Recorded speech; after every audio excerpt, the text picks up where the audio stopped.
বিছানার মৃত্যু, যেটা বিছানায় পড়ে পড়ে ঝুঁকে ঝুঁকে মরা, সেই মৃত্যু যাতে আল্লাহ আমাদের নসিবে না রাখেন। আমিন। আল্লাহ যাতে আমাদেরকে শহীদ ওসমান হাদির মতো বিপ্লবীর মৃত্যু দান করেন, যাতে যেই মৃত্যুর মধ্য দিয়েও যাতে মানুষের উপকার করা যায়, যেই মৃত্যুর মধ্য দিয়েও বাংলাদেশের স্বাধীনতা সার্বভৌমত্ব টিকিয়ে রাখার আন্দোলন করা যায়, যেই মৃত্যুর মধ্য দিয়েও ইনসাফের লড়াইকে অনেক দূর এগিয়ে নিয়ে যাওয়া যায়, আল্লাহ যাতে আমাদেরকে সেই মৃত্যু দান করে। আমরা চাই শহীদ ওসমান হাদির মতো বিপ্লবীর মৃত্যু, রাজপথে দৌড়ির মৃত্যু। ভাইয়েরা, রমজান মাস শুধুমাত্র আমাদের জন্য সাহারিয়ার ইফতার করার জন্য মাস আমাদের মাঝে আসে নাই। এই মাস আমাদের পাপ মোচনের পাশাপাশি আমাদের আগামী 11 মাসে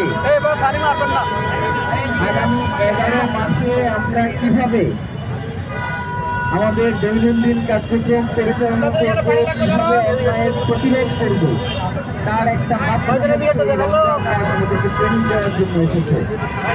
আমরা সবাই এই রমজান মাসে আমাদের জুলাইয়ে যারা আহত হয়েছেন এবং 2400-এর অধিক যে সকল ভাই বোন জুলাইয়ে শাহাদাত বরণ করেছেন, আজকের এই দিনে আমরা তাদের জন্য দোয়া করব এবং তারা যেই স্বপ্ন নিয়ে, তারা যে ইনসাফের স্বপ্ন নিয়ে বাংলার এই জমিনে রাজপথে দাঁড়িয়ে যারা মৃত্যুকে বরণ করে নিয়েছেন, সেই আমাদের আগামী দিনের কার্যক্রম পরিচালিত করতে পারে। আল্লাহ যাতে আমাদেরকে সেই তৌফিক দান করেন। আমিন। প্রিয় ভাইয়েরা, শহীদ ওসমান হাদি কি শুধুমাত্র নিজের কোনো কামনা বাসনার থেকে কি রাজপথে সংগ্রাম করেছেন, নাকি বাংলাদেশের মানুষের মুক্তির জন্য সংগ্রাম করেছেন? আগামী দিনে বাংলাদেশে সে সরকার দলের হোক, সে বিরোধী দলের হোক, সে কোনো দলের না হোক, সে যদি অন্যায় করে তার বিরুদ্ধে আমাদেরকে দাঁড়াইতে পারতে হবে। একজন মানুষও যদি জুলুমের শিকার হয় এবং পুরো রাষ্ট্র ক্ষমতা যদি তার বিপক্ষে থাকে, আমাদের মনোভাব থাকতে হবে আমরা সেই একজনের পক্ষে দাঁড়াবো। আমাদেরকে যাতে কোনোভাবেই এই ঘৃণ্য অপসংস্কৃতি, এই ঘৃণ্য রাজনীতি যেটা বহু বছর ধরে বাংলাদেশে চলে আসছে, সেটা যাতে আমাদেরকে আল্লাহ তাআলা স্পর্শ না করায়।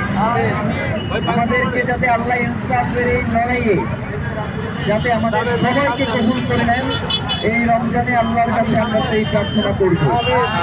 ভাইয়েরা, ইদানিং দেখতে পাচ্ছি যে জুলাই ছাত্র এই পরিচয়গুলো অনেকের জন্য অনেক মনোকষ্টের কারণ হয়ে দাঁড়িয়েছে। আমরা আপনাদেরকে শুধু একটা কথাই বলতে চাই, এই জুলাই আপনাদের মুক্তির ব্যবস্থা করে দিয়েছে। এই জুলাই দীর্ঘ 17 বছর যে ফ্যাসিবাদী শাসনামল, সেইখান থেকে আপনাকে আজাদ করেছে।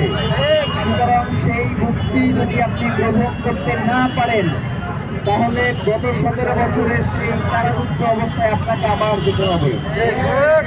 আমরা কোনোভাবেই বাংলাদেশকে সেই জুলাইয়ের পূর্ববর্তী অবস্থায় দেখতে চাই না। আমরা জুলাইয়ের পুলিশকে কোনোভাবেই জুলাইয়ের পরবর্তী সময়ে দেখতে চাই না। আমরা চাই জুলাই হবে বাংলাদেশে আপামর জনসাধারণ, সে কোনোভাবেই ক্ষমতাবানদের লাঠিয়াল হইতে পারবে না। তাকে জনগণের পক্ষে দাঁড়াইতে পারতে হবে, জনগণের কথাটা শুনতে হবে।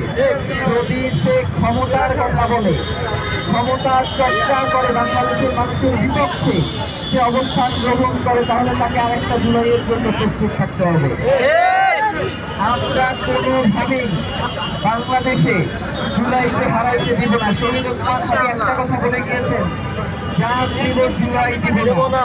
আমরা কোনোভাবেই এই জুলাইকে দেব না। জুলাইকে শুধুমাত্র ক্ষমতা পরিবর্তনের জন্য এসেছে। জুলাইকে শুধুমাত্র আমরা হাসিনাকে পরিবর্তন করে আর একটা সরকার ক্ষমতায় আসতে চাইছি।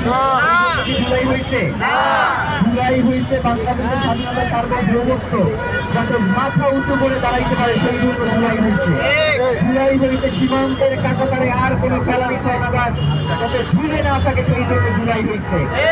জুলাই হয়েছে আয়না ঘরে আমার কোনো ভাই বোন যাতে বছরের পর বছর ঘুম না থাকে, সেই জন্য এই জুলাই জুলাই হয়েছে যাতে কাউকে পেট কেটে রাতের অন্ধকারে সমুদ্রে ভাসিয়ে না দেওয়া হয়, সেই জন্য জুলাই হয়েছে। আগামীর দিনে বিএনপি বা বিরোধী দল সমঝোতায় এসে সে যদি ইলিয়াস আলীর গুমের রিপোর্ট ন্যায় করে দেওয়ার পক্ষে অবস্থান গ্রহণ করে ইলিয়াস আলীকে শুধুমাত্র বিএনপির পক্ষে শুধুমাত্র কথা বলতো, আমাদের বাংলাদেশের আমরণ সাধারণের হয়ে ভাবের কথা বলতো। সুতরাং ইলিয়াস আলীর গুমের রিপোর্ট করে গেছে, সেইটা আমরা জানতে চাই।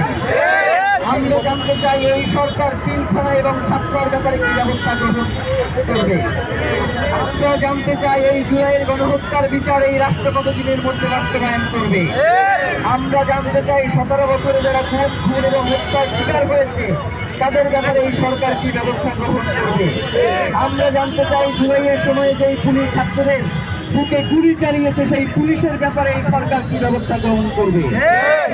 প্রিয় ভাইয়েরা, যদি এই সরকার কোনোভাবে ফ্যাসিবাদী কাঠামো প্রতিষ্ঠা করতে চায়, আমরা একজন উৎপাদনবাদী হয়ে রাজপথে আবার অবতীর্ণ হব। সুতরাং আমরা সরকার দল এবং বিরোধী দলকে আহ্বান জানাই, আপনারা প্রত্যেকে সমঝোতার মধ্য দিয়ে একটি শান্তিপূর্ণ রাষ্ট্র প্রতিষ্ঠা করেন। সমঝোতার মধ্য দিয়ে ফ্যাসিবাদ রাষ্ট্র ব্যবস্থা কায়েম করতে যাবেন না। প্রিয় ভাইয়েরা, এখন আমরা সবাই আল্লাহর কাছে দোয়া করব, আল্লাহ যাতে জুলাইয়ে যারা শাহাদাত বরণ করেছেন এবং আমাদের শহীদ ওসমান হাদি যেই বাংলাদেশের স্বপ্ন নিয়ে শাহাদাত বরণ করেছেন, আল্লাহ যাতে সেই পথে আমাদেরকে পরিচালিত করে, তার জন্য এখন আমরা আল্লাহর কাছে দোয়া করব। এবং এরপরে সবাই মিলে আমরা এখানে ইফতার, হয়তো যত মানুষ আমরা হয়েছি ইফতারে এত সংকলন হয়তো নাই, কিন্তু আমরা সবাই মিলে আমাদের পার্শ্ববর্তী যারা ভাই বোন রয়েছে তাদের সাথে শেয়ার করে আমরা ইনশাআল্লাহ খাবো।